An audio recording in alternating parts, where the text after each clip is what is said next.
I shared yesterday that the Bhagavad Gita is extracted from this greater play called the Mahabharata. Mahabharata is an epic. It is larger than the Iliad and the Odyssey combined. So it's a massive epic. And it's said that within the Mahabharata is included everything that's ever happened and everything that could ever happen. So everything is said to be written about in the character plays and all of this. There are these weapons that are utilized that are greater than even the greatest of the atomic hydrogen weapons that we have in this age. And there are historians who say that they've uncovered the site and see these massive blast zones. So, but the weapons that were utilized, if it's so, the weapons were actually mantra. They were vibrational weapons. Vibrational weapons, and that's not a big shock because actually even atom bombs and hydrogen bombs, they're vibrational weapons. It's the shock waves that cause the damage, right? It's the wave itself that causes the damage. And knowing what we know about atoms, it's what's happening is the atom is coming in this explosion. It's coming back into its potentiality. It's coming back into energy, where the atom had been this expression of energy contained in a very small area. Then the energy is unleashed, and it's like that. So it's the energy itself. It's not a physical structure that causes the damage. So everything. And Westerners, I don't know if anyone here has read the Mahabharata. I haven't read the whole Mahabharata, but I've met many people who have. And for those of us who have some scholarly bent and who enjoy reading and enjoy stories and such, Mahabharata is a great one. You can learn much about human character and our ancestors as well in it. There's a Western play, Western movie, European, Peter Brookes, and I posted the link on our online chat this morning in our online discussion. Peter Brookes is the name of the director, and it's Mahabharata. It's the name. It's 5.5 hours. So it's a big movie. I don't know, it might be one of the longest movies made, but I don't think so quite, but that's up there. But it does capture the essence of the play. It captures the essence of the play. It's set in a more modern time and such, but the same character plays are playing out, and the same scenes with Lord Krishna and Arjuna before the war, and like that, before the war was prosecuted, are there. So it's recommended. I'd recommend that movie. I've seen it a couple of times. It's not a movie night thing. It's more of an individual sadhana. It's more of a choice that an individual makes, and I would recommend it to every individual. Is it a series? And there's certainly time to do it. You watch it in 1 hour segments or something like that. Don't think that there's not time to do it. Is it a series? Is it a series? No, it's one movie. It's one big movie. It's one movie. It's not, and of course there are the series from India, which are, some of them, are closed captioned in English.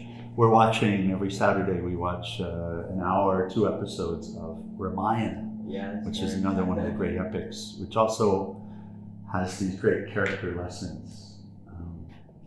And they do, in India, they love the story so much, so they go blow by blow, sneeze by sneeze, in order to see the characters and how the characters are interacting and the reverence that's there, and they over-amplify everything. The bad person is just a really terrible person. Yes. Every thought is bad, every thought is negative. Right? Yeah. No redeeming qualities whatsoever. Always scheming and conniving. Always scheming and conniving. Which is what's said to have been the way it was in ancient times.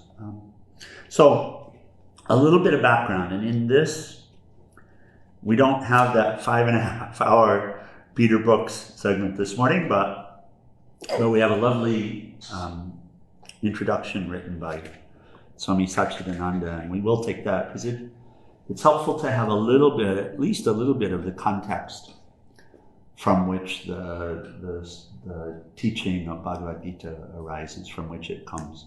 So Swamiji shares some, but if you have the opportunity to watch the movie, I'd still recommend it.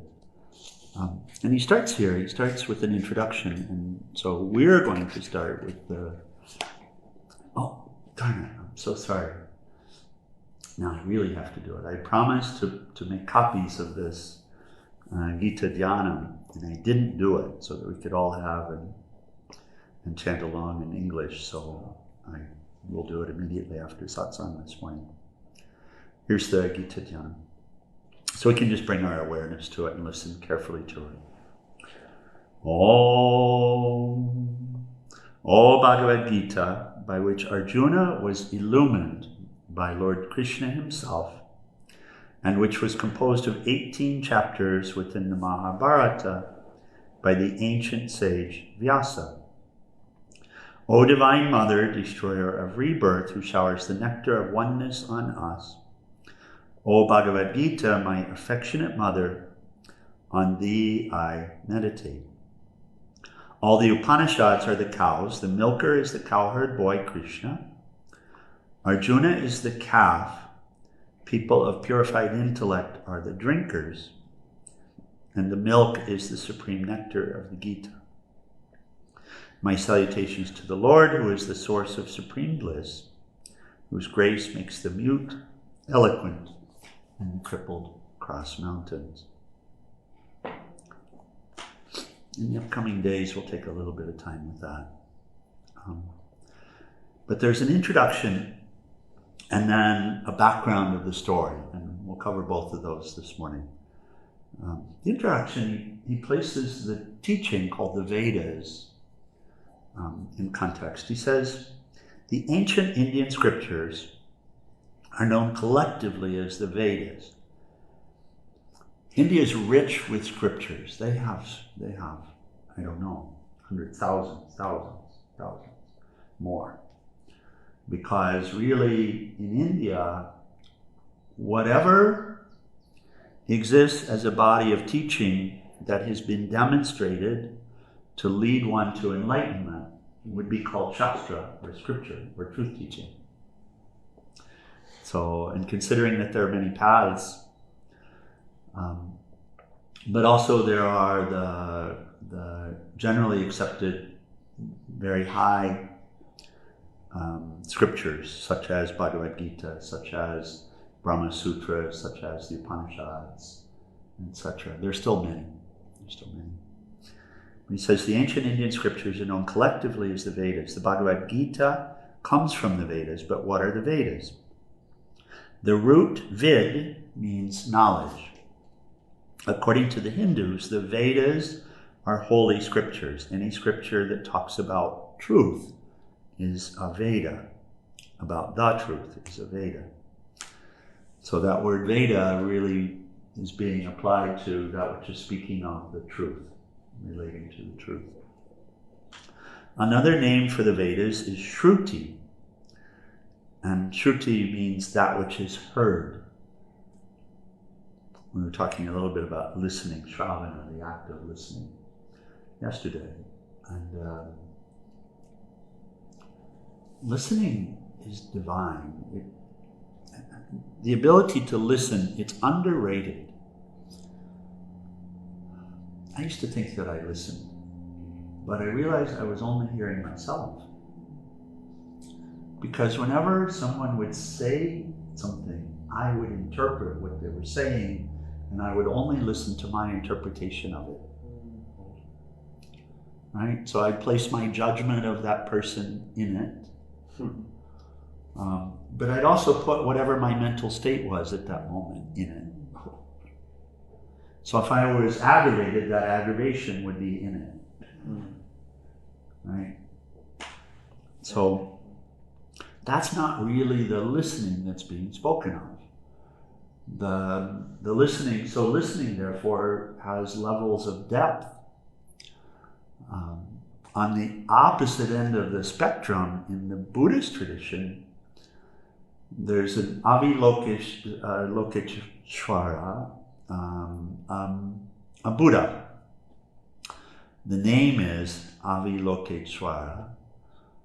She's also called neither male nor female, both. When we get to mother father, it's mother father. It's not he or she. In that absolute potential is both. Of course, within even in the Christian tradition, one can say the father is the absolute, but the mother is in the father. If the father is the absolute, then where did the feminine come from? And the feminine didn't come from masculine. So the father isn't really masculine. Right? So, but in the Chinese tradition, Chinese Buddhist tradition, this being is given a feminine name and seen as a goddess, and the name is Kuan Yin. And the quality, she's known to be the listener. And it said that she listens so deeply that she can hear the cries of the world. She can hear all of our sufferings. She's present to that. So that's the other end of the spectrum, that deepest listening. And then there's everything in between. But it turns out for us as sadhakas, for us as spiritual practitioners, we have a lot of room to keep learning to listen and hear what's really here. And what's being described here as Shruti is these sages and saints, and here are examples of, but in the ancient times, pre-ancient times, who didn't have any little self to deal with, to listen to. And so when they listened, they heard what's in the Akashic records. Mm-hmm. They heard what's in the silence that precedes the beginning of time. And within that, they heard the Vedas. This is what's being shared. They heard the Vedas and they brought them forward. They brought them from the Akashic. They brought them from the center, from even before the creation itself, which would be common with all of the scriptures in all of the traditions. It would come from the place before language, and then it would be brought into a language, as it were. They had really healthy pineal glands back then. Oh. So he says, sages heard these truths in their deep meditation. They didn't read them somewhere or hear them from some other human being. They were not written by somebody, and they have no historical date. That's why the content of these Shrutis is called the Sanatana Dharma, or the eternal truth.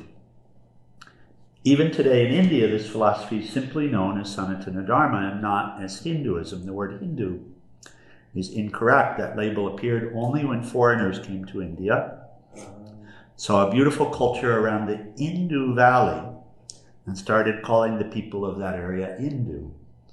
And later it became Hindu. So in the case of the Eastern religion, this particular one that we call Hinduism, the Hindu name doesn't have any meaning as it relates to the belief system.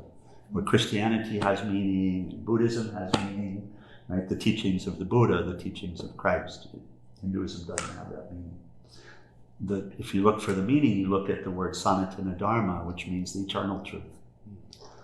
So when the Westerners came, and they would ask, then in the language, those people of India would say Sanatana Dharma. We believe in the eternal truth. So we study the eternal truth like this. It was heard, or you could say it has been revealed or realized. Such truth does not pertain just to India because truth has no limitation, it's cosmic. Right? Whatever is true, ultimately true, is true on every planet, in every solar system, in every galaxy, in every universe. It would be universally true.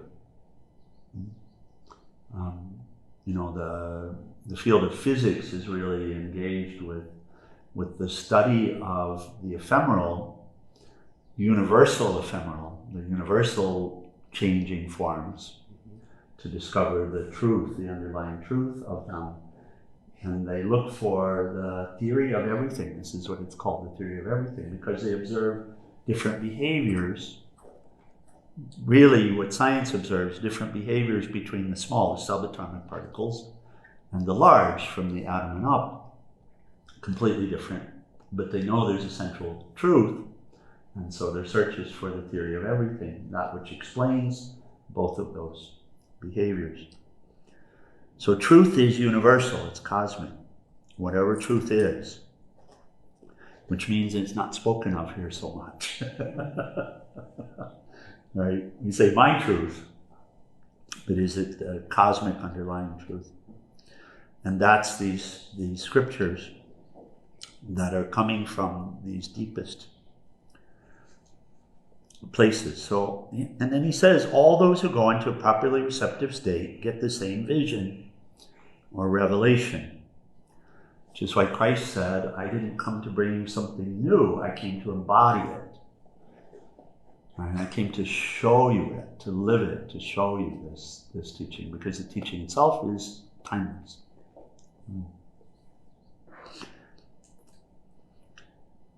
It will be expressed in a little different way according to the age, the people, and the geographical area, but the truth behind it all is the same. That's one of the miracles that comes in spiritual path, is the beginning of the realization that oh my God, they're saying the same thing. That be still and know that I am God actually means the same thing as meditate on the deepest reality and know yourself as that. Peace Pilgram, she remarked in really what was the beginning of her spiritual path, a day in school, where she heard the golden rule, do unto others as you would do unto yourself. In the Judaic tradition, there's a beautiful way of saying it. Do not do unto another what is hateful to you. And this teacher had come to the class, and he'd done the work of identifying the same teaching in all of the different traditions. And so he presented it that way, in the Eastern traditions, the Western traditions, and it was the same in different words. And that hit her in a way that she wanted to find that center. It motivated her to find that center, which of course over time she did. So he says, whether it's taught by Moses, Jesus, Buddha, Muhammad, Shankara, or Krishna, they all had the same truth revealed to them. Those revelations were passed on to their students. For this reason, the scriptures were called Shrutis. The teacher said it and the student heard it.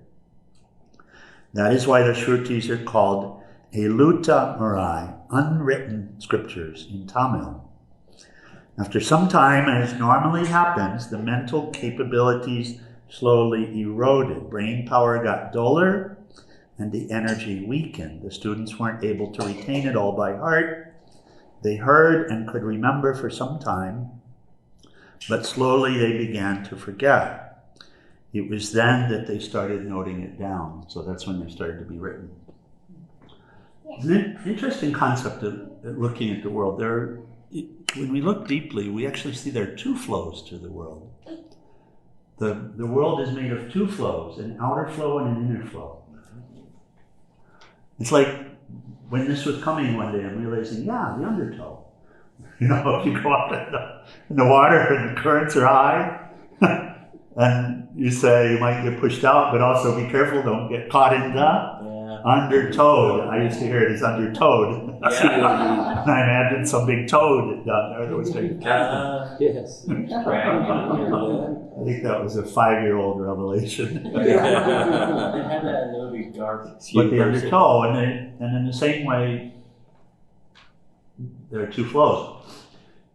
We'll commonly hear that we're in the process of evolution, and a student of life would say yes, but it's not the way it appears to be. Because what's happening on the outside is what's called entropy.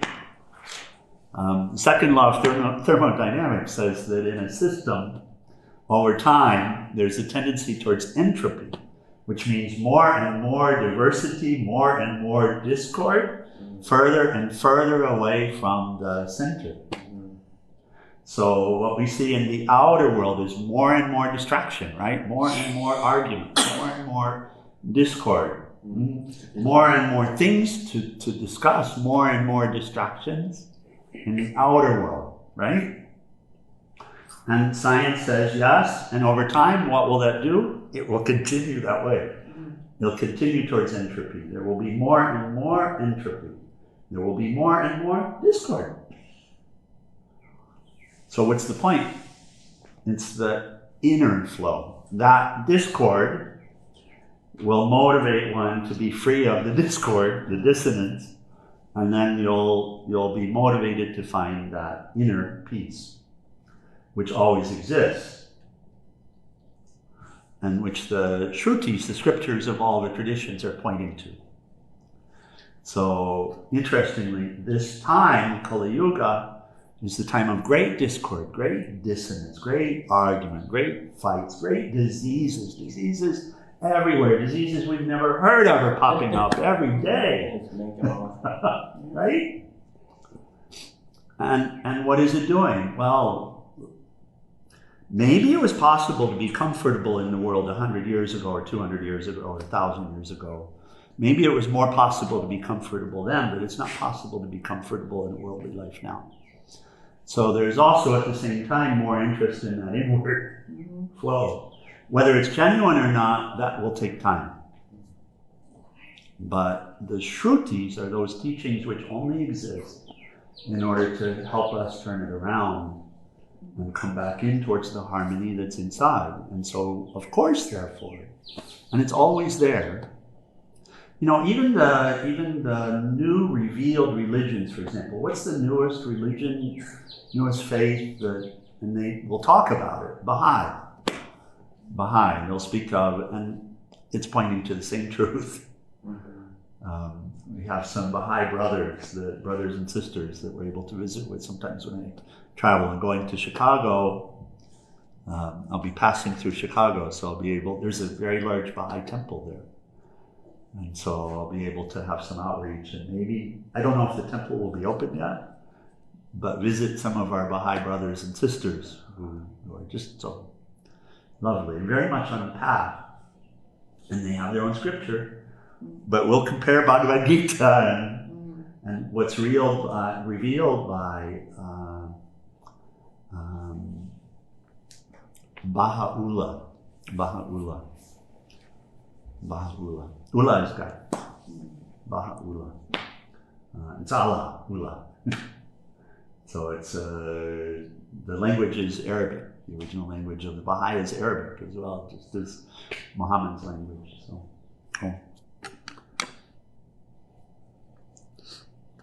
But over time, we always see that as time goes on, as time comes out from Christ's teaching, for example, as time comes out from Krishna's teaching, or whatever, what happens with the students?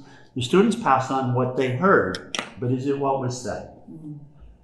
Is it what was embodied? Is it what was lived? That's very hard, because of this tendency towards dissonance here.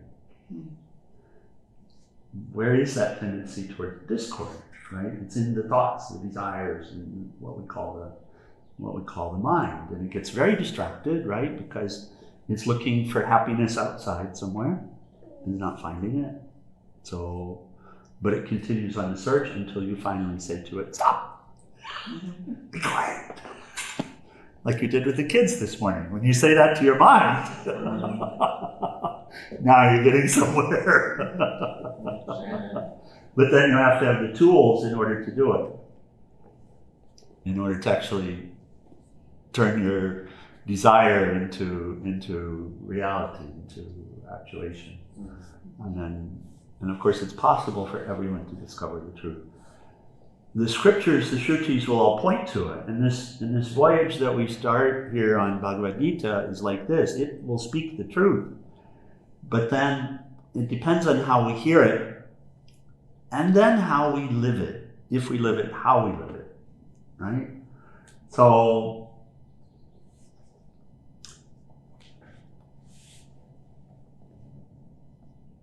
and we're always a work in process as it relates to this, every faith.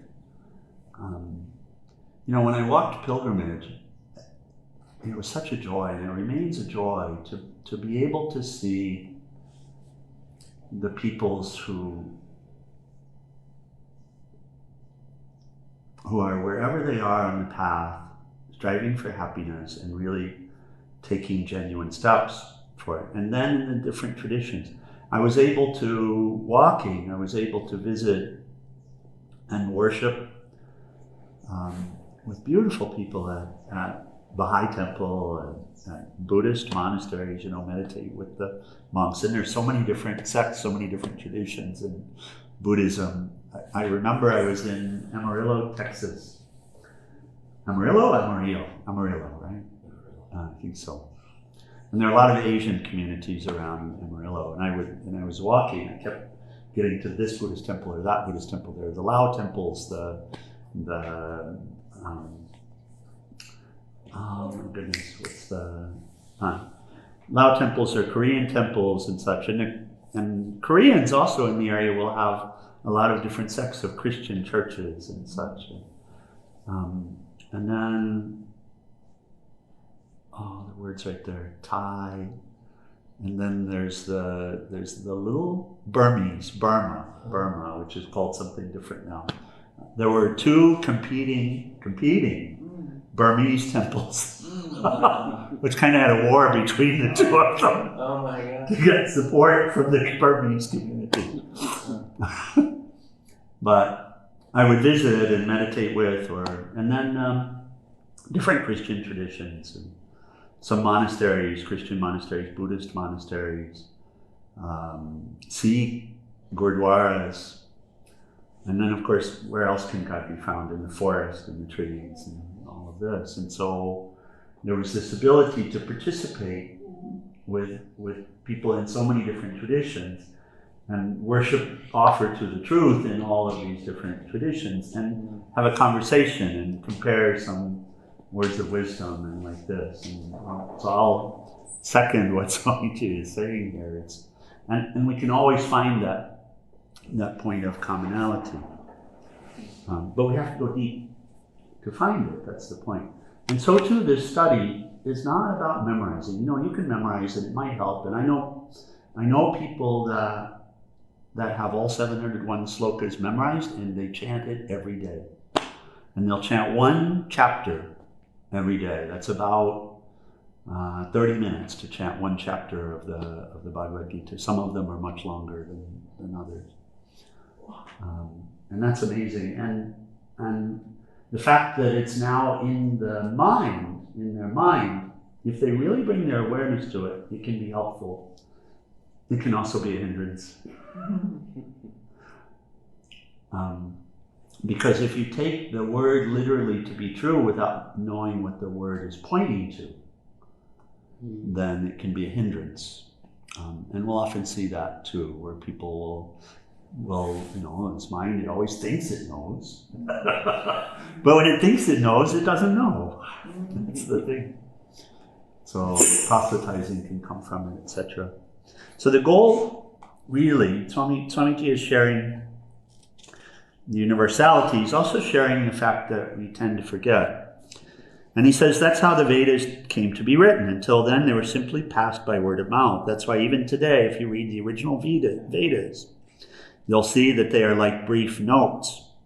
Sometimes there are even incoherent parts. Sometimes today there are verses in the Vedas that scholars will argue about because they really don't know what it means. So over time, it's true that some of the meaning has been lost. Even coming from this place where it's transmitted at a very high level. But there's enough here in God to work it out. There is, in spite of that. But we may come across some sutras, we've done it before, where there are alternate meanings. And we'll see, it could mean this, or it could mean that. And they won't sound like the same. He says, the Vedas cover the entire universe and all of its activities. It does not talk only about something spiritual. There's the theoretical wisdom part and also the day-to-day side. The Vedas explain the different levels of life in the world. Brahmacharya, the student or celibate.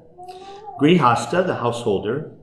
Vanaprastha, the recluse, and how they should live.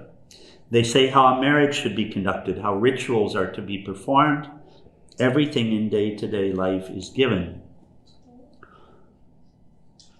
The wisdom portion is the plain truth, the theoretical part. That's also called Vedanta. Anta means end. Vedanta means the end or the goal of the Vedas. This portion of the Vedas is also known as the Upanishads. The Upanishads say something directly about the final spiritual truth. I'll stop right here for 1 sec. So we'll give an example of what's being shared about Vedas, Vedanta. So it'll be said that the goal of life is to know who you are. And to know so deeply that you don't forget. We're clearly not these bodies. If we're a child of God, then where is the universal God in just one body? So it has to be pointing to something deeper than that. And so it's not that hard to see I'm not this body.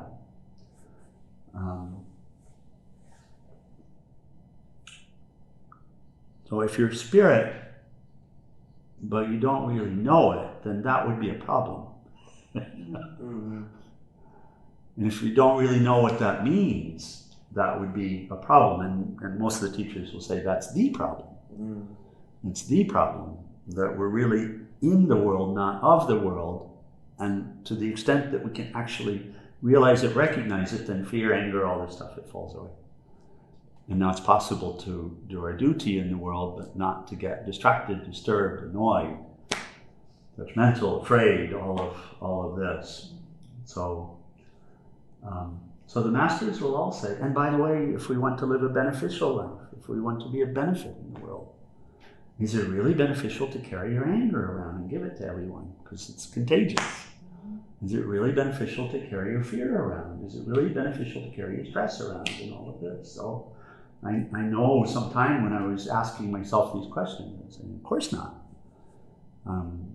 What would I want to carry around? I would want to carry around the key to happiness. And want to carry around something that benefits one finding happiness within life. And so what will the masters say about that? They'll say, well then, find it in yourself and share it. So, like that. So for any reason, we would say, okay, the goal has to be to know who I am. Fully, completely. Is it possible? Yes.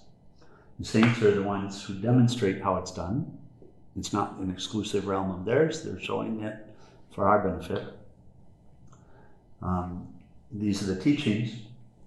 We have to do the practice ourselves in order to do. And then what are the other, that's Vedanta. That is Vedanta. The other teaching, the Vedas, what are they about? Are they separate? No. So within the Vedas is Ayurveda, for example, the science of life. And you have a little experience with Ayurveda, and you might have more. Erica is very involved in Ayurveda practice. Science of life, what's that about? It's about bringing the body and mind into optimum health. For what purpose? To discover who we are. Why would there be a prescription on married life and how to live life as a couple? So that the couple can get along, raise the children in a beneficial way, So, and get them on their start, and then be able to withdraw and really dive into the study of nature of truth themselves. So the Vedas really are the sciences of India, but also universal and really focused at truth. You know, we have this Buddhist prayer, and of course it's from the Buddhist monks and nuns and such. So they know that they're on a path to discover the truth. But we have the meal prayer. I don't know if anyone's read it. It's Theravada tradition, and the Buddhist practitioners will remind themselves why they eat as their prayer. Why do they eat? Has anybody read it? Mm-hmm. Why do they eat? It's for nutrition. No. Oh. You should read it. It's dessert. In order to have the body fit for spiritual practice. Yes.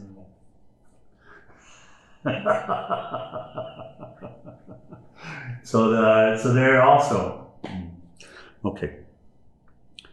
But the wisdom portion, which is what we're dealing with, is the plain truth, the theoretical part. This is where the theory is, and this is called Vedanta. It's also known as the Upanishads. The Upanishads say something directly about the final spiritual truth, but people found it difficult to grasp their meaning. The Upanishads, like Katha Upanishad, which we're in. So the great Vyasa, to whom the entire Vedas are ascribed, simplified it in the Brahma Sutras teaching, and then it was simplified again in this Bhagavad Gita. Bhagavad Gita is said in the Indian tradition to be the cream, the nectar of the Upanishads, given to us in a medicinal way, so that we can take it one dose at a time, and it will support our needs to realization of the truth. So he says, something like giving medicine. If the patient finds it too difficult, coat it with sugar. So put the high philosophy into a nice story, the Mahabharata, and the Bhagavad Gita is part of this. Gita is the same Vedic truths presented as a story. And he says, let us all remember that each religion has its Veda. The Quran is also Veda, the Bible is Veda, the Torah is Veda, the Dhammapada is Veda. Each is Veda because each is a revelation of the same cosmic truth. If we want to learn something from a great scripture, we should approach it reverentially. Thus we place ourselves in a receptive state. And then he introduces the prayer, the translation of the Gita Dhyana. So, okay, that's today. Comments or questions?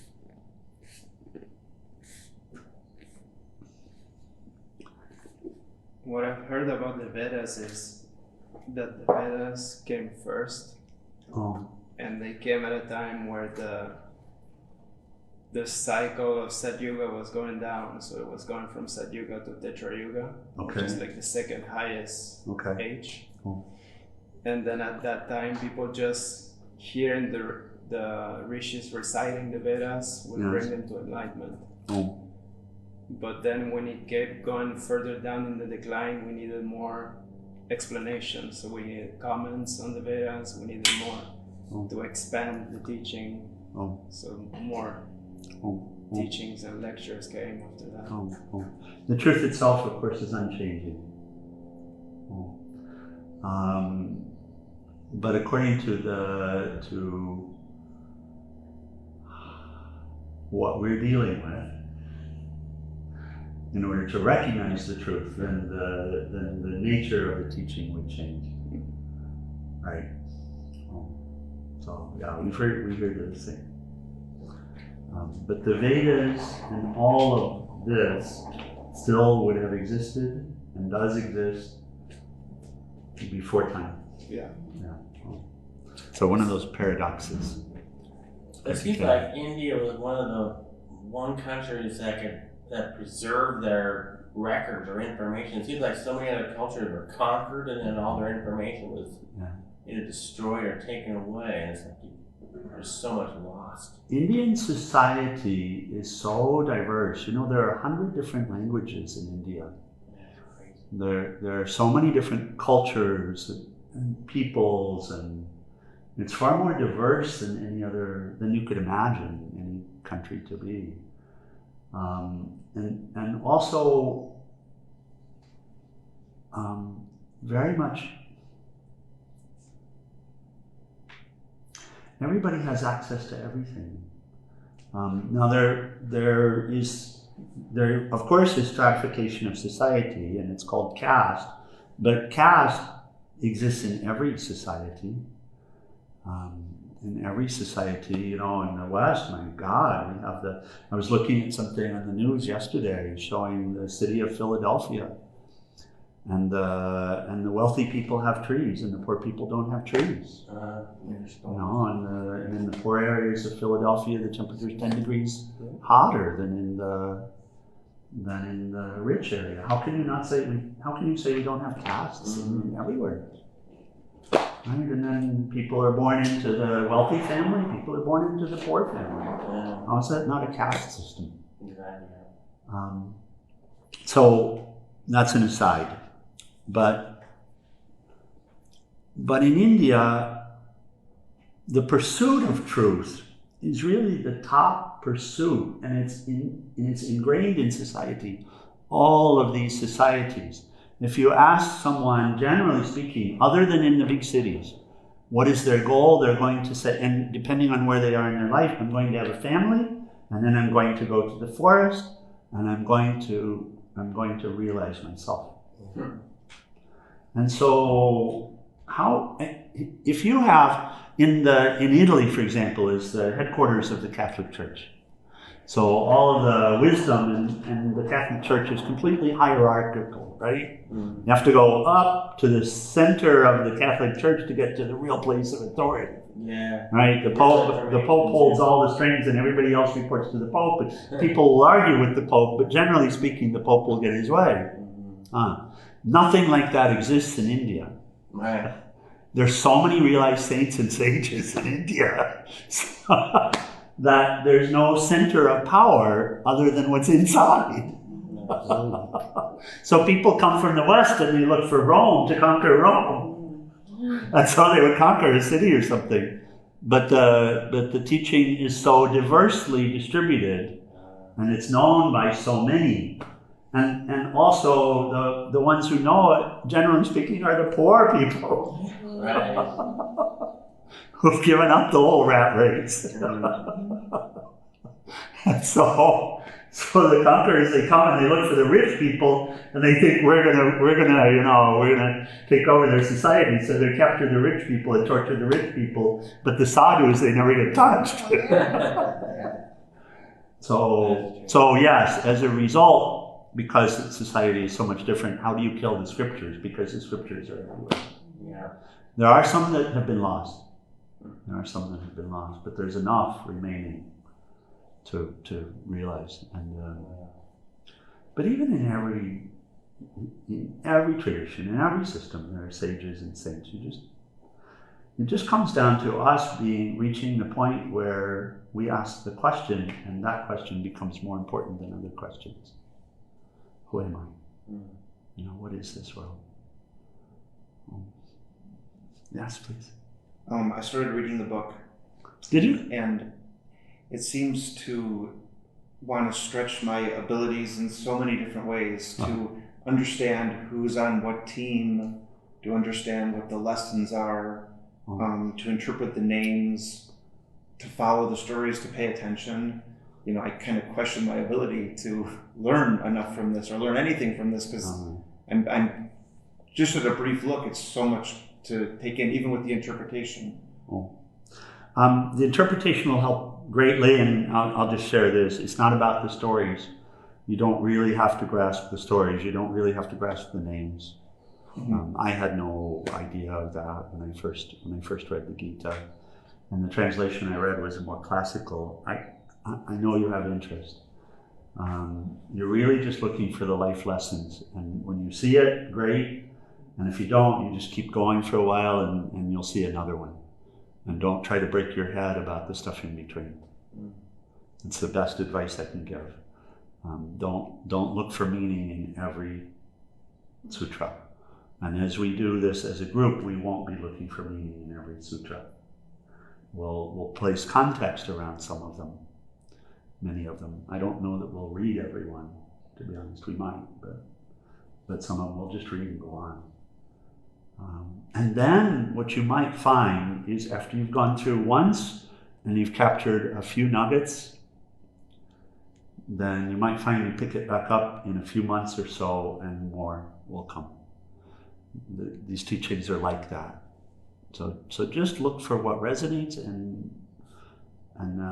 try to motivate yourself to keep going. You might be able to enjoy some of the story, maybe you don't enjoy some of the story, it's okay. But if you're just looking for points of resonance, then they'll come. Chapter 1. Starting reading chapter 1 is a very tough one. And we will put some context around chapter 1 in the next day or two when we start in chapter 1. But it's chapter 1 is really like the universal story. That is how chapter 1 speaks to how we lose ourselves. Fight or flight, that kind of stuff. So it can be hard to relate to, but once you get a little further in, it'll be context for what you're reading as you get to chapter 2, 3, 4, 5, 6. Apparently, even the Ayurvedic astrology is different than Western. So Yes, and it seems way more accurate. So you're so used to the Western astrology, and you look at the paper every day, and then you go there, and you're like, oh, well, my sign's completely different according to the Ayurvedic. Yeah. And now it's not really. Okay, so we'll close. Final praise in RT, page 80.